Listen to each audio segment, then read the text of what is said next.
Book of Boba Fett, Chapter 5, The Return of the Mandalorian. And yeah, as the title states, Filoni and Favreau basically straight up dropped Mandalorian Season 3, Episode 1 a year early here. Super unexpected, almost weird even, but I doubt anyone was complaining when watching this masterpiece of an episode.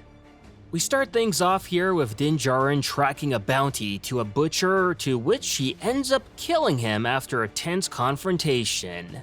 This sequence is full of great visuals, a repeat of his great "I can bring you in warm or I can bring you in cold" catchphrase, and a fantastic fight scene with Din unleashing his darksaber on a bunch of Klatooinians. You could tell he's very rough when using it, even to actually cut himself with it at one point, but nonetheless he gets the job done in epic style. We're then presented the location of Din's whereabouts, which all I got were huge Mass Effect and Halo vibes off of this amazing looking ring world. After spending so much time seeing nothing but sand on Tatooine in this series, then it was super refreshing to see a brand new world like this where half of the episode actually takes place in.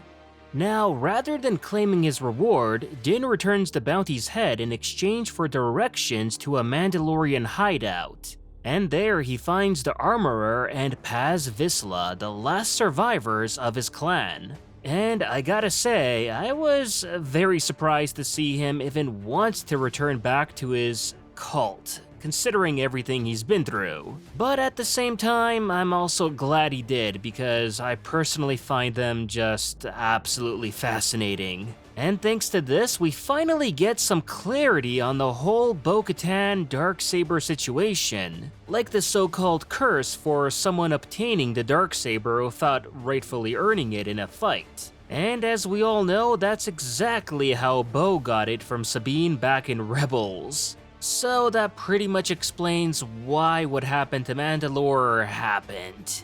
Then we get a brilliant scene with our first ever look at Mandalore in live action, and how the Empire razed it down to ruins with the Great Purge of Mandalore, also known as the Night of 1,000 Tears.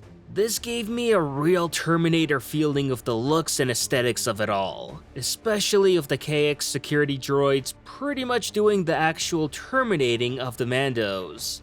And after seeing this, I kinda really want to see more of it now. Personally, I really love the use of the Mandalorians in this episode, as having them here was a great way to give a lot of lore, but at the same time avoid going full exposition. In addition to this, Din also loses his Beskar spear in return to make a chain of some sort for Grogu, as Din expresses his desire to see the little guy again, and how can you blame him? But this hits another part of this episode that I really like, and that is the parallel going on between the Jedi and the Mandalorians. As Din says, loyalty and solidarity are the opposite of the ways of the Jedi. Meanwhile, the Jedi forbid attachment of others. So, two sides of the spectrum, yet both almost died out completely because they failed to evolve and followed their traditions far too strictly.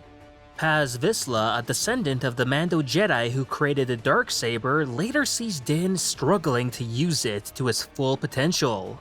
So he takes the opportunity to challenge him to a duel as a way to win the Darksaber for himself. But despite his overconfidence, Din still manages to win, but in the process, he ends up revealing that he broke the clan code by previously removing his helmet, which in turn gets him casted out. Now, why he didn't just lie here, I'll never know. Not like the Armorer or Paz would ever find out anyway, but this is a Disney show after all, so I guess they just don't want to encourage you lying to kids or something like that, I don't know. Either way, Din ends up departing to Tatooine in a Starliner, aka the galaxy's form of public transit. And to have him be forced to pack up all his weapons, especially the legendary darksaber in his luggage, was hilarious to see. For a second, I thought this was going to turn into a whole plotline where someone ends up stealing the darksaber from his baggage, and then Din has to spend the rest of the episode chasing them down for it. But surprisingly, nope, that didn't happen. Was not expecting it, but hey, I much preferred the direction of where the episode went instead. As once Din lands on Mos Eisley, he immediately visits Pelimoto, who had promised him apparently a replacement ship for his Razor Crest. And this is the part where things start getting pretty fun. As we see, Peli now owns a BD droid, go figure, which this makes its very first live-action appearance from the Jedi Fallen Order video game. And no, it's not the same BD from that game, it's a completely different BD unit, just wanted to point that out. As in addition to that, we also get a live-action debut of a Womp Rat 2. Well, kinda. It's more of a blur than anything, and for whatever reason, the episode avoids showing it here, which I suppose maybe for budgetary reasons? I don't know.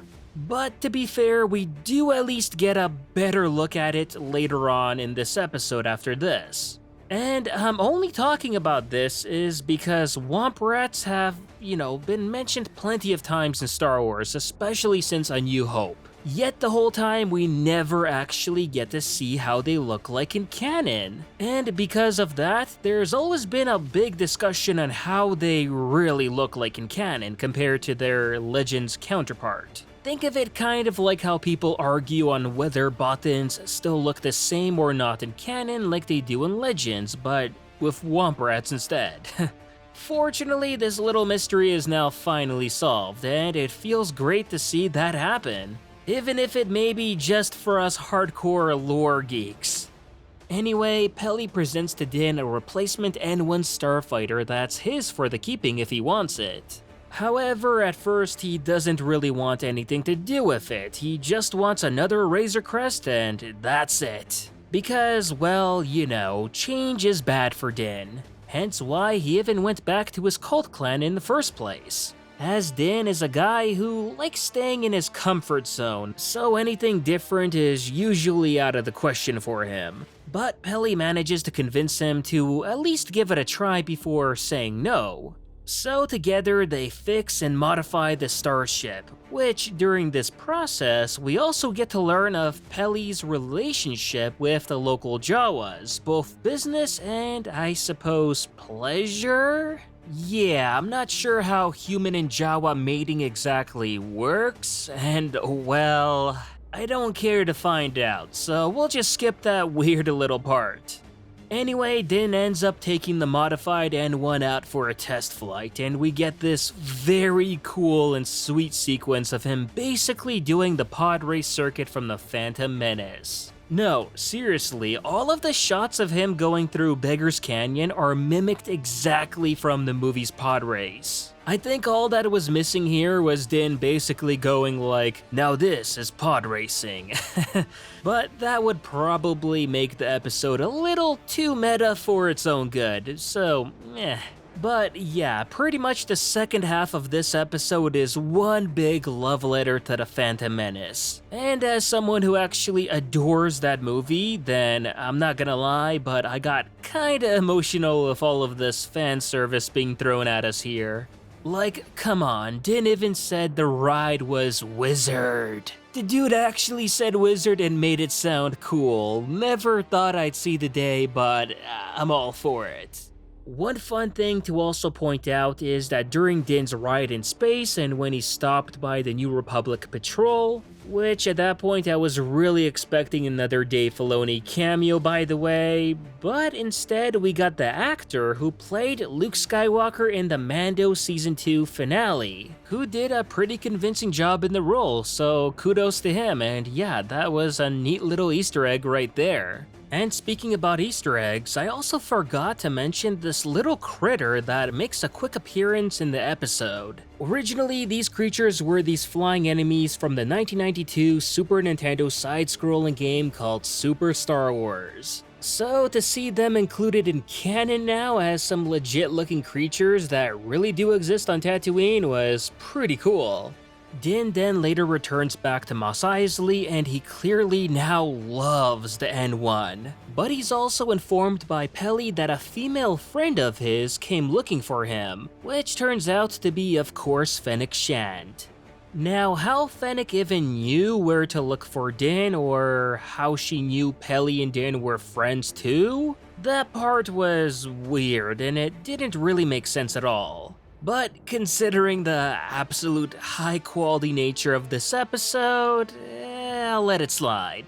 As expected, Fennec wants Din to help Boba, but the episode cuts off there, with Din saying that he'll first need to visit a little friend, I guess Grogu? Which, in that case, is next week's episode also going to be another Mandalorian episode where we see Din visit Grogu and, I guess, Luke?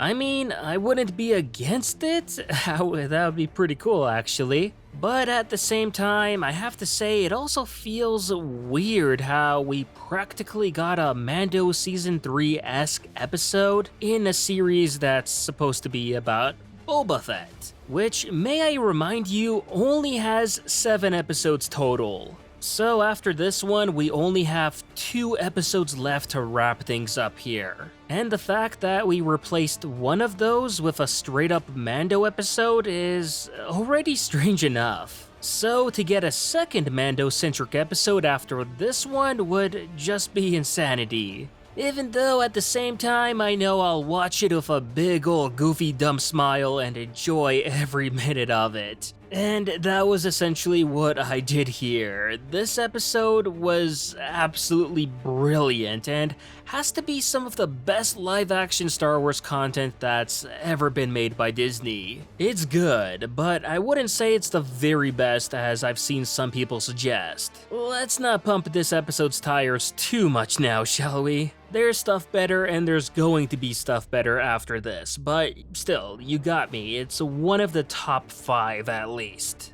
Now, what surprised me even more so is that this was directed by Bryce Dallas Howard, who, when you think about it, is still someone new to directing, which makes that even more impressive. I thought her Mando Season 1 episode was kinda rough around the edges, and I wasn't really crazy about it. But I was impressed with her work in Season 2 and how much she improved since then. But with this episode, whew, she not only hit it out of the park, but also out of the entire state.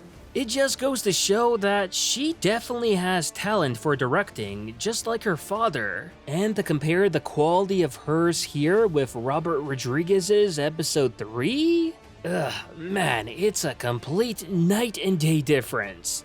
It almost feels like both take place in an entirely different universe and made under a different production studio, to the point that it's actually frankly embarrassing even.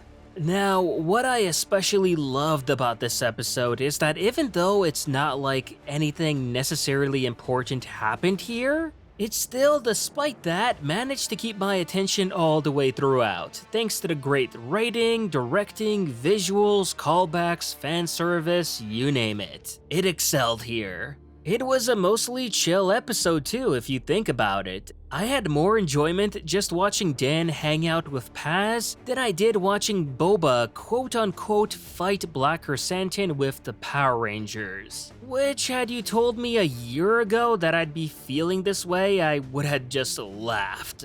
But yet here we are. It's awkward.